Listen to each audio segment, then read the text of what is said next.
Hey YouTube, welcome back to another episode of Teach MA Dude, where we bring you the real insights and real analysis from a practicing Massachusetts teacher. So today what we're going to be talking about is remediation. What is remediation? What are some of the pros of it? And what are some of the cons of it? And I'll try to keep this short, at least shorter than my last video. Feel free to check it out about Reddit Reacts, my second Reddit Reacts video. Before we get into it, please remember to like, comment, and subscribe so we can keep the conversation going. I always love to have a healthy, hopefully nice and courteous conversation in the comments. So please feel free to add to the conversation. But let's go ahead and jump into it. All right. So first of all, what is remediation? So I would define remediation as anything that is designed to provide additional reinforcement or practice or kind of shoring up concepts that should have already been learned for someone at a particular age and stage. So for example, right now it's getting into June of 2023. In Massachusetts, we have the MCAS exam that's going to be coming up, and many individuals are going to be taking the science MCAS, especially if you are in typically ninth grade. So many kids are going to be getting ready to take the test, and their skills aren't where they're needing to be, right? They've already been taught in class. A sizable chunk of the class has demonstrated that they understand. So we're at a point where, generally speaking, this concepts should have been learned. However, you might have a group of individuals who are showing that they're a little bit behind and they're not quite ready to be at where they need to be. And so what we're going to do is we're going to provide some additional support just for that tier of students. And this kind of fits into what many individuals call a multi-tiered system of supports, or MTSS, right? So you have supports that are given out to every student. That would be at the bottom tier. And now we're thinking about a little bit more targeted support. And this would be maybe in the middle tier. And this is, or maybe the upper tier. And this is for just a small group or less students who need that targeted practice. And so we would give them what's called remediation. Now, remediation, again, can have some upsides and downsides. So let's start with the upsides. So some of the upsides of remediation is that, look, you have kids who struggle for a lot of reasons. Maybe they haven't been in school consistently due to stuff that's going on at home. Maybe they have a disability that makes retaining or holding on to that information a little bit more difficult. And so they're going to need some additional time to understand concepts that other students might understand more quickly. And that's okay. It's okay to take longer than other people to understand things, right? I think remediation is also good because to some extent it can kind of lessen the very large range of ability level that you sometimes see in classes, right? Instead of focusing on from kids who are very, very, very low skills to very, very, very high skills, you're now more focusing just on the kids with the very, very low skills. And that kind of makes it so that you can provide targeted support just to those groups of individuals. So it's another advantage. Right. Another advantage to remediation is that it's a really great opportunity to kind of build relationships with smaller groups of kids and to really feel like you're making a difference, right? The kids who are like the most advanced kids are learning and they're being enriched by what's going on in class.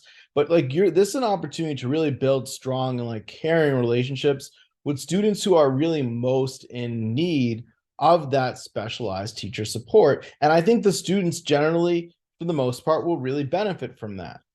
So those are kind of three big pros of remediation. And now I'd like to share some cons of remediation.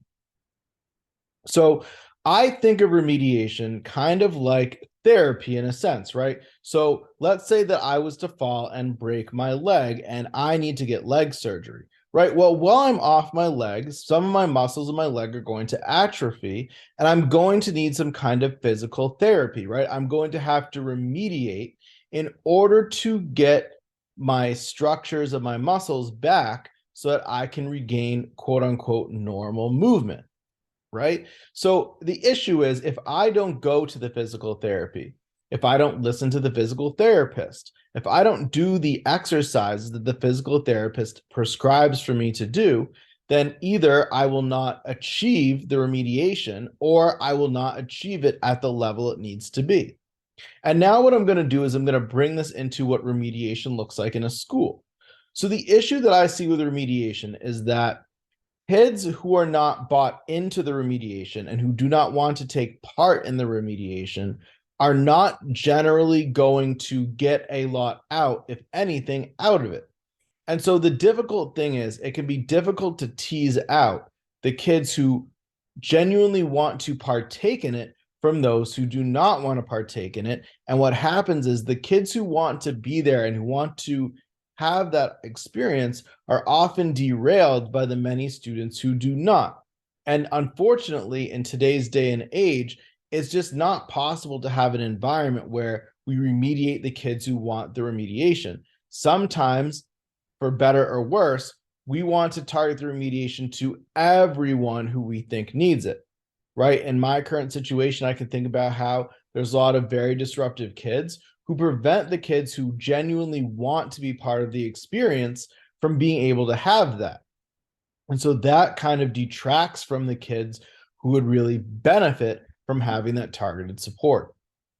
Okay, another thing that's tough about remediation is that unfortunately, to some extent, you can remediate and remediate and remediate, but if the students are not going to genuinely want to partake and they're not going to do what they need to do and to do the things you prescribe, just like physical therapy, they're not going to see the gains, right? I think it's important that we take a so-called growth mindset where we say, look, anyone has the ability to improve their skills.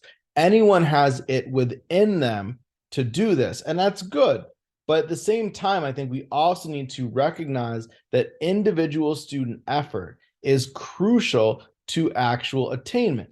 Again, going back to the physical therapy, if I don't put my own effort into the experience, I'm not going to get results for me. If I go to some group therapy program and everyone else is doing their thing and they're disrupting from it, and I'm not able to do, I don't have the ability to say, look, if I don't want to do my thing, I'm not going to see the benefit. So there are some folks where you can remediate all day, and all of those folks are really doing is getting further behind. And then I think another thing that we have to think about with remediation is that unfortunately, there is a notion that some kids will so-called lean into the remediation. So what I'm saying is you'll have students, and I'm not saying this is all, but it's not none either, who will say, well, why am I going to want to put in the effort to learn this thing in the general education or whatever environment in the first place when it will just be remediated to me down the line, right?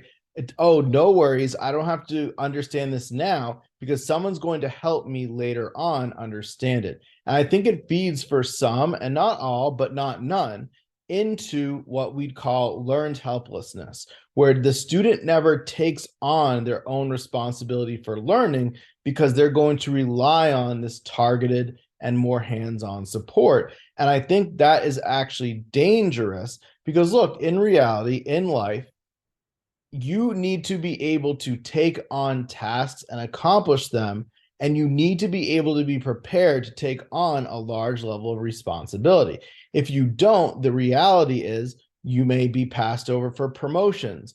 You may be given smaller raises than you would get otherwise. And those things over the course of a lifetime will add up. It's important that we ask students to be accountable for their own learning and to think about to what extent is remediation going to feed into the learned helplessness, and how does that impact the student's mentality and their kind of psychology around this whole idea of making sure they're responsible for their own learning. So, in some cases, you could think of summer school as remediation. Well, I've had examples where a student decided, I'm not going to turn any assignments. I'm going to be frequently absent. I'm not going to reach out for help. And that student was prescribed summer school. The student did not do the summer school they were prescribed. And in reality, that student ended up completing an online course in just 1 week after the school year had already began, leading them to them being promoted to the next level. So when you think about it, why wouldn't that student accept remediation when remediation represented the kind of quickest path to the end? But in reality, nothing was learned. And so to what extent do we need to say for some students, unfortunately, remediation is not going to work for you? Remediation is going to be something that is just moving you on to the next thing, but not respecting and loving you enough to actually want to develop that knowledge and those skills within you. Okay, so that's the other thing we have to think about with remediation. So this is just a quick idea of some pros and some cons. In general and in summary, I think remediation can be good. It has potential to be good. If students have the right mindset, if they're willing to accept the responsibility they have in their own education, if they're willing to devote themselves to the process, and they're willing to do what's prescribed of them and be active learners, then remediation can be very helpful for kids who, due to disability, due to illness, due to absence from school, can really make a lot of valuable gains. But on the flip side, for those who are not bought in, for those who disrupt others, for those who do not want to be part of the process, remediation can actually not only be harmful in that it could harm the learning of others, but it can also prevent that student from moving forward in a developmentally appropriate way and for really being held responsible for what they need to be doing to be successful. Again, hopefully you enjoyed this video, folks. Please feel free to like, comment, and subscribe because I'm sure there's stuff that I'm missing and stuff that I'd love to talk more with you about. This has been another episode of Teach MA Dude. I hope you liked it, and I'll see you in the next one.